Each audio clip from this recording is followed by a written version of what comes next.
Всем привет, меня зовут Люба, вы на моем канале о вязании. Сегодня мы вяжем спицами вот такой красивый, простой, базовый узор. Он двусторонний, идеальный узор для вязания кардиганов, свитеров, шапок. В различных изделиях этот узор смотрится всегда хорошо.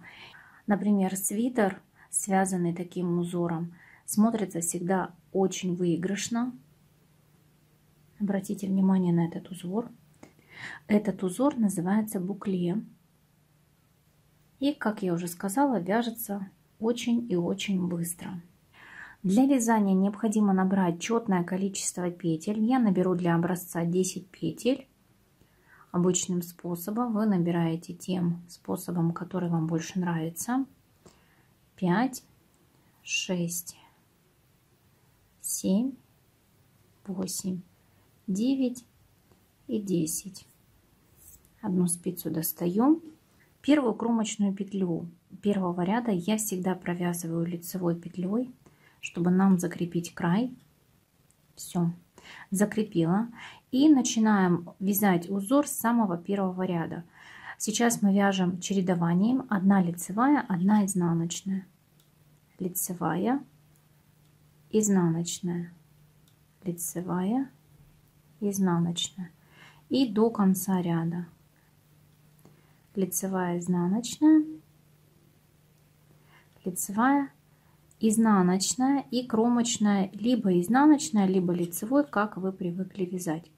Первый ряд провязан, второй ряд и все последующие четные ряды мы вяжем по узору. Кромочную снимаем. Если у нас в первом ряду была лицевая, значит мы ее провязали лицевой. Следующая изнаночная, значит изнаночная, лицевая, изнаночная, лицевая, изнаночная по узору. Кромочную я вяжу изнаночной. Готово. Третий ряд. Кромочную мы снимаем.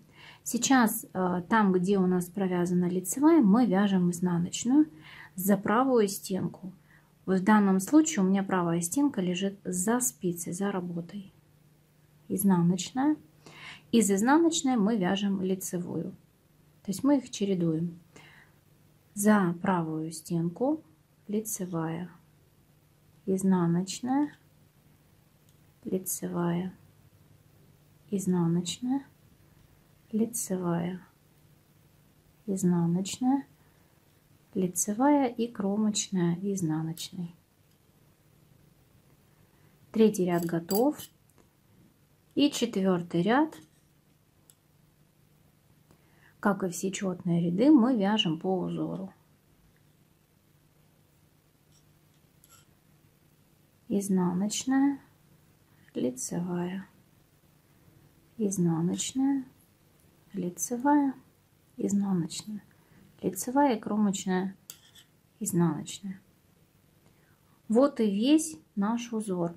В более тонкой пряже, вот он так выглядит, в маленьком образце вот этот узор, он особо не раскрывается. Вот вы видите, то есть он какой-то непонятный. Когда вы свяжете уже несколько раппортов, узор будет у вас четко вырисовываться, и получается вот такой простой, красивый и очень плотный узор. То есть если вы хотите связать, например, шапку таким узором, то она будет достаточно теплая. Можно этот вязать достаточно рыхло, этот узор можно вязать достаточно рыхло, получится тоже очень красиво. Этот узор идеально смотрится на толстой пряже, очень-очень красиво.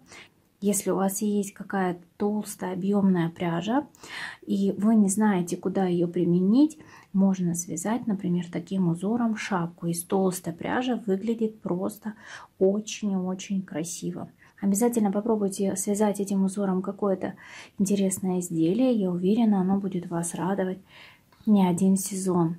Не забывайте поставить лайк этому видео и подписаться на мой канал, если вы до сих пор не подписаны. До встречи в новых видео. Пока!